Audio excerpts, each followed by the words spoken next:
하나님께서 주신 말씀 시편 59편 1절에서 17절 말씀인데요. 앞에 나오는 이 위에 항상 시편을 보시면은 이제 앞서 들어가기에 있어서 짤막하게 설명이 있는데 그때에 사울이 사람들을 보내어 다윗의 집으로 지켜보게 하고 또 그를 죽이게 하려 명령하였다라고 나와 있습니다. 오늘 이 본문의 그 배경되는 내용은 많은 학자들이 아마 사무엘상 19장에서 11절의 내용을 살펴보고 아마 그곳에서 지금 일어나는 이야기가 연관되어 있지 않을까 추측을 하고 있는데요. 사무엘상 19장의 내용을 보시면은 제가 잠깐 설명을 드리자면은 다윗이 이제는 이스라엘의 용사로서 블레셋 사람들과의 여러 전쟁을 치르고 있는 상황입니다. 특별히 사무엘상 19장에 블레셋 사람들과 싸워 블레셋 사람들을 물리치고요. 돌아와서는 또 자신의 왕인 사울을 위해서 수금을 타는데 그때에 사울에게 악령이 들어서 수금을 타고 있는 다윗을 단창으로 찔러 죽이려고 하는 사건이 있었습니다. 그로 인해서 다윗이 그 밤에 도망쳐서 집으로 피하였고요.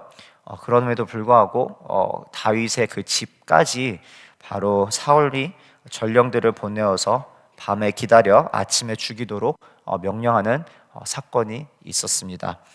이에 이제 아내 미갈이 이것을 알고 창문을 통해서 다윗을 피신시키는데요. 이 상황 가운데에 지금 드려졌던 다윗의 고백임을 볼 수가 있습니다. 얼마나 좀 힘들고 고될까 그 다윗의 인생이. 특별히 시편을 묵상하면서 계속 깨닫게 되는 것은 단순히 어떤 이제 육체적으로 감당하기 힘든 일들, 그러니까 노동이나 아니면은 이제 상황의 문제가 잘 해결이 안 되어서 마음이 낙심하고 어려운 수준에 있는 그 자리가 아니라 자신은 밖으로든 나라를 위해서, 민족을 위해서 원수들과 싸워서 그 전투들을 치르고 전쟁을 나가면은 사실은 생사 여부가 판가름이 나지 않습니다. 이 사람이 오늘 전투에 나가서 살아 돌아올지도 모르는 정말 어떤 그 살고 죽는 그 현장에서의 그 치열한 전쟁을 치르고 나왔는데 자신의 최고의 상관이 되는, 그렇죠, 최고 지휘관이 되는 왕에게 이제는 자신의 생명이 위협을 받고 더 나아가 그 집으로까지 도피를 하였는데 그 집조차도 안전할 수 없는 곳이 되어버린 것이에요. 그러니까 도저히 자신의 집도 자신의 나라도 자신이 같이 싸우고 함께 같이 그 생명을 담보로 하여서 전쟁을 치렀던 군인들도 자신의 왕조차도 그 누구도 도저히 의지할 곳이 없는 이 상황이 오늘 바로 이 시편 59편을 쓰게 된 이 다윗의 고백의 배경이 됩니다. 그것을 잘 기억하시면서 오늘 함께 말씀을 우리가 살펴보실 텐데 오늘은 동사 네 가지를 조금 우리가 주목해서 같이 살펴볼 텐데요. 먼저는 1절 그리고 2절에 나온 바로 건지시고 또 구원하시다라는 단어를 우리가 살펴보기 원합니다. 히브리어 단어들 중에 구원이라는 단어가 굉장히 많이 있는데요.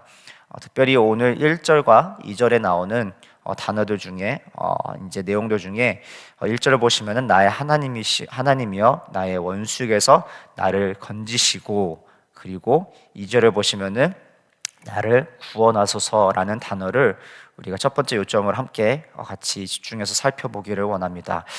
건지시다라는 단어는 사실 이제 히브리어 단어가 쓰여졌던 이 히브리어 단어에 굉장히 그 전하고자 하는 메시지를 잘 번역을 해놓은 케이스예요.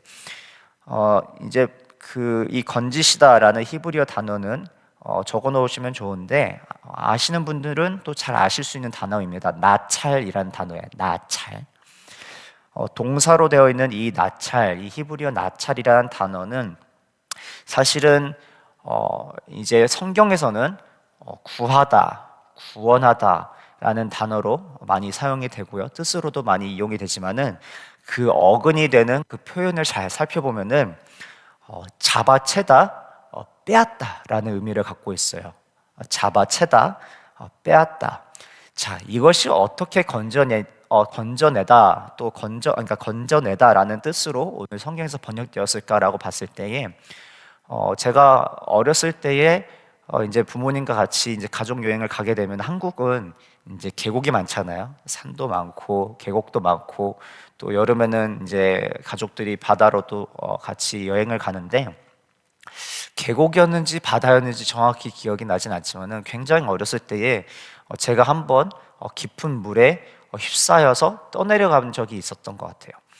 그래서 그 당시에 제 아버지께서 오셨었는지 아니면 같이 있었던 이제 동료 군인들이셨는지 기억은 나지 않지만은 급하게 제가 휩쓸려 나가는 것을 보시고 뛰어오셔서 저를 그 휩쓸려 가는 그 물에서 이렇게 낚아채는 것을 종종 기억을 하고 있습니다. 이 모습이 바로 이 구원하다라는 단어의 배경인 것이에요. 오늘 우리가 드렸던 이 찬양, 거친 풍랑 가운데서도 주님께서 건지신다는 이 모습이 바로 오늘 이 단어의 그 핵심 메시지인데요. 단순히 어떤 얕은 물가에 우리가 빠져서 이제 우리가 아이들 키우다 보면은 이제 비가 오면은 물웅덩이가 생기잖아요. 그러면 이제 가지 말라고 하는데도 굳이 가서 물엉덩이에 발을 담갔다가 신발이 젖어서 이제 울상이 되어 있는 자녀들을 위로하는 그 수준에 있는 그 구원하심이 아니라 나의 능력으로는 도저히 헤쳐나올 수 없는 정말 그 폭풍우 같은 그 풍랑 같은 그 물길 가운데서 우리가 그렇게 휩쓸려 떠내려가고 있을 때에 휩쓸려 떠내려가는 우리를 잡아채서 낚아채서 건지시는 모습이 바로 오늘 이 나찰이란 단어의 모습인 것이에요. 그렇기 때문에 원래 어근의 표현에서는 잡아채다, 빼앗다라는 그것인데 그 흐름으로부터 휩쓸려 가고 있는 어떤 사람이나 대상을 그 흐름에 맡기지 않고 빼앗아 가져오다라는 그 단어가 구원과 연관되어서 건져내다라는 표현으로 사용되고 있습니다. 그것이 바로 나찰이고요. 동사로 쓰이면은 건져내다. 그렇지만 명사로 쓰이면은 하찰라라는 단어로 변경이 되어서 구원이라는 단어로 성경에서 사용이 되어지고 있습니다. 2절을 보시면은 이제 또 구원하다라는 단어가 있는데 또 이것은 반대로 어근의 의미를 담지 않고 보편적으로 사용되는 그 의미를 번역을 해놓은 케이스인데요. 바로 동사 야샤라는 뜻입니다. 아마 성경을 특별히 구약을 잘 살펴보시고 또 구약 공부를 이제 많이 참여하신 분들은 잘 아실 수 있는 단어인데요. 성경에서 200번 넘게 사용되어졌던 단어이고요. 이 야샤라는 단어는 구원이라는 보편적인 의미를 담고 성경에서 해석을 해서 번역을 사용할 수가 있지만은 어근이 되는 그 뜻을 설명을 드리자면은 공간의 확장 그리고 충분하게 넉넉하게 넓힐 때 사용되는 단어입니다.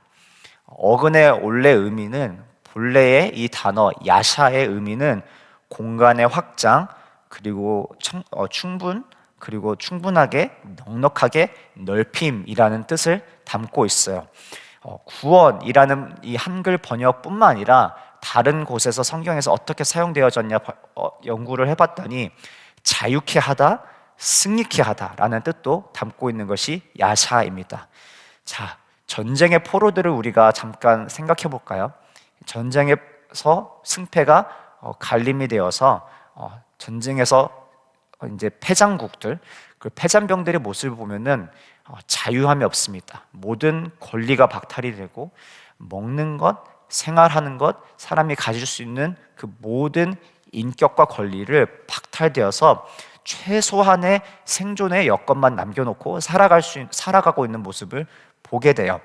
그런데 승리를 하게 된다면은 아니면은 빼앗겼던 그 포로들, 전쟁의 패잔병들이 다시금 돌아오거나 아니면 아군으로부터 건점을 받아서 회복이 된다고 하면은 신분의 변화가 일어납니다. 전쟁의 패잔병에서 포로에서 이제는 민족의 온전한 시민으로 회복되었을 때에 자신이 잃어버렸던 그 삶, 그리고 그 삶의 터전, 그리고 사람이 가지고 있을 수 있는 모든 인격적인 부분들과 권리들이 회복이 되는 것이에요. 이것을 가지고 나서 처음에 사용되어졌던 것은 사실은 전쟁 용어였습니다. 우리의 삶이 포로였었다가 다시금 온전히 회복되어져서 시민으로 살아갈 때에 그 바로 영역이 확장되어지는 것, 그 삶이 이제는 넉넉하게 넓혀지는 것을 통해서 본래의 의미들은 자유케 하다, 승리케 하다라는 것을 갖고 있지만은 이것을 성경적인 의미로 하나님께서 일하심을 구원하심을 위해서 표현하기 위해서 많이 사용되어지고 있는데요. 이 나찰, 이 야샤라는 단어를 우리가 살펴봤을 때에 오늘 하나님께서 주시고자 하시는 메시지가 바로 이 안에 있다는 것이에요.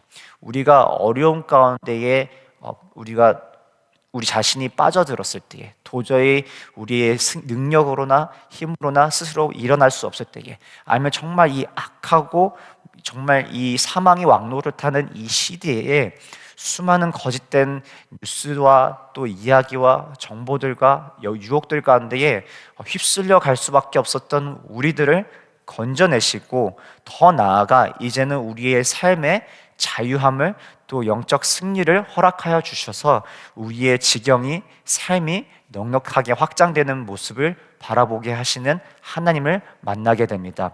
실제로 3절, 4절을 보시면은 다윗이 고백하기를 이제 그 자신의 생명을 해하려고 이제 그 전령들이 군사들이 찾아와서 함정을 놓고 준비하는 모습을 볼 수가 있어요. 사단은 우리의 삶에 살아가는 데 있어서 매 순간 그리고 걸음걸음마다 수많은 유혹들과 함정들을 준비해 놓고 우리가 넘어지기를, 우리 자녀들이 넘어지기를, 우리 가정이 무너지기를 바라고 있는 것을 보게 됩니다. 그럼에도 불구하고 5절과 또 6절과 7절과 8절을 보시면은 하나님께서 이미 그 모든 악의 행사와 계획을 꿰뚫어 보시고 그 모든 함정과 공격에서 건져내신다는 다윗의 고백을 볼 수가 있다는 것이에요.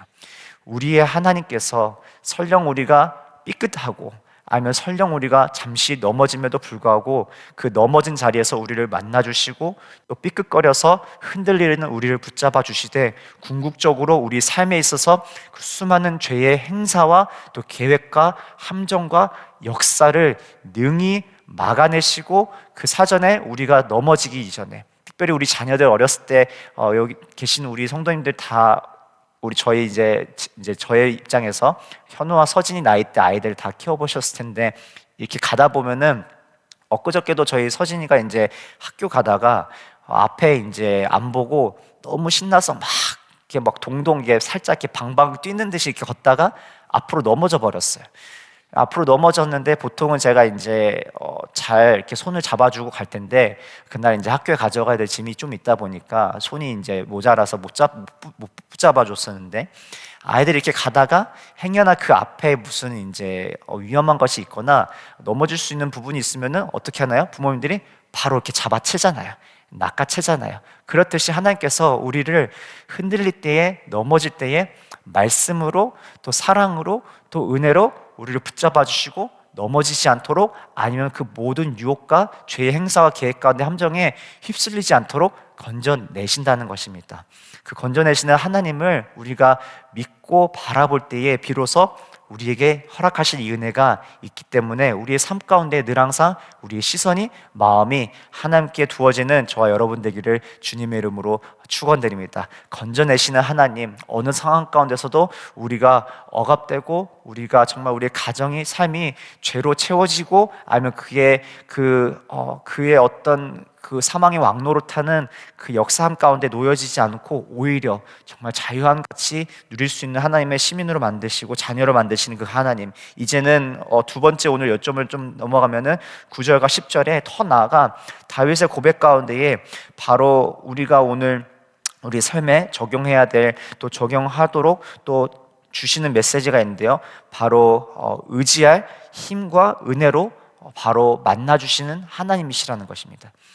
앞에 우리가 첫 번째 나눴던 나찰, 이 야샤라는 단어를 보시면은 우리를 건져내시고 우리를 자유케 하시고 우리를 승리케 하시고 우리를 구원하시는 하나님이었다면은 바로 오늘의 본문의 하반절을 보시면은 의지할 힘이 되어 주시고 그리고 그 놀라운 은혜와 사랑으로 만나주시는 하나님을 우리가 발견할 수가 있는데요. 9절을 보시면은 하나님은 나의 요새이시니 그의 힘으로 말미암아 내가 주를 바라리이다. 10절을 보시면은 나의 하나님이 그의 인자하심으로 나를 영접하시며 하나님이 나의 원수가 보응받는 것을 내가 보게 하시리라. 10절에 나의 하나님이 그의 인자하심으로 나를 영접하시며 라는 이 말은 조금 더 직역을 하시면은 하나님께서 인자하심, 우리가 계속 창립기념 집회 때부터 계속 보고 있는데 잘 아시는 바로 히브리어 헤세드 단어입니다. 영어로는 이제 여러 성경들 우리가 흔히 쓸 수 있는 뭐 NIV나 ESV에서는 이렇게 번역을 하고 있는데 unfailing love 아니면은 steadfast love라고 보통 번역이 되어집니다. 은혜, 사랑, 인애, 자비, 그리고 인자, 여러 가지 정말 우리의 사람의 언어로는 도저히 수식할 수 없는 하나님의 사랑과 은혜뿐만 아니라 정말 헤세드란 단어를 묵상을 하면은 하나님의 그 고유의 성품이 또 떠오르게 돼요. 그 인자하심, 사랑하심, 은혜로우심, 자비하심, 그런 하나님이 오늘 10절을 보시면은 나를 영접하시다라는 단어가 갖고 있는데 바로 직역을 하자면은 나를 만나시다는 뜻이에요. 나를 만나시다, 나를 받아주시다, 나를 품어주시다. ESV 성경에서는 My God in His steadfast love, He will meet me 라고 고백이 되어지고 있어요. 무슨 뜻인가요? 나의 하나님께서 헤세드의 사랑으로 은혜로 나를 만나주십니다. 모든 상황 가운데서도 어떤 환경 가운데서도 우리가 하나님을 의지할 때에 우리의 힘이 되어주시는 하나님, 우리에게 헤세드의 사랑으로 찾아와 주시는 이 하나님을 오늘 그리고 우리 삶에 늘 항상 만나고 경험하는 저와 여러분 되기를 주님의 이름으로 축원드립니다. 이 상황 가운데에 놓여져 있는 악인들의 모습을 보면은 특별히 이제는 11절, 12절, 13절, 14절을 보시면은 이 악인들의 모습이 보여지는데요. 특별히 그들의 입술, 그들의 입술의 죄, 12절을 보시면은 입술의 말에서 입의 죄가 나오고 저주와 거짓이 나오고 그들의 행동이 여러 가지 다양한 죄의 행사와 계획을 행하는 데에 사용되어짐에 비교돼서 오히려 우리가 힘이 되어주시고 우리의 능력이 되어주시고 우리의 요새가 되어주신 하나님을 만날 때는 우리의 동일한 사람의 입에도 불구하고 우리에게는 하나님을 찬양하고 하나님의 사랑을 노래하게 되는 놀라운 은혜의 도구로 쓰이게 된다는 것이에요. 우리가 이 악에게 지고 또 그 앞에 흔들리고 휩싸이게 되면은 우리의 입도 결국은 동일하게 저주의 말을 내뱉게 되고 불평의 말을 내뱉게 되고 우리의 삶도 악인들과 별반 다를 수가 없이 우리의 삶이, 우리의 손이, 우리의 발이 그렇게 죄를 향해서 따라 나갈 수밖에 없지만은 우리의 마음이 그리고 우리의 시선이, 특별히 오늘 9절을 보시면은 내가 주를 바라라이다.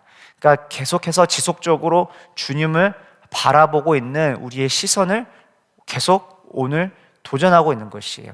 어떠한 상황 가운데서도 지금 나를 흔들리고 잡으려고 하는 이 전령들, 이 군사들을 보지 말고 나의 힘이 되시고 나의 요새가 되어주시는 주님을 바라고 또 의지하고 또 내가 온전히 주님을 만날 수 있도록 내 자신을 하나님 앞에 드려야 된다는 모습을 오늘 시편의 저자는 그렇게 자신의 고백을 통해서 우리에게 도전하고 있는 모습을 보게 됩니다. 그러할 때에 16절, 17절을 보시면은 남들은 아니면 악인들은 그 죄를 바로 입술로서 행동으로서 나타남에도 불구하고 16절, 17절 보시면은요, 나는 주의 힘을 노래하며 아침에 주의 인자하심을 높이 부르오리니 주는 나의 요새이시며 나의 환난 날에 피난처이심이니라. 나의 힘이시여 내가 주께 찬송하리오니 하나님은 나를 요새이시며 나를 긍휼히 여기시는 하나님이시니이다.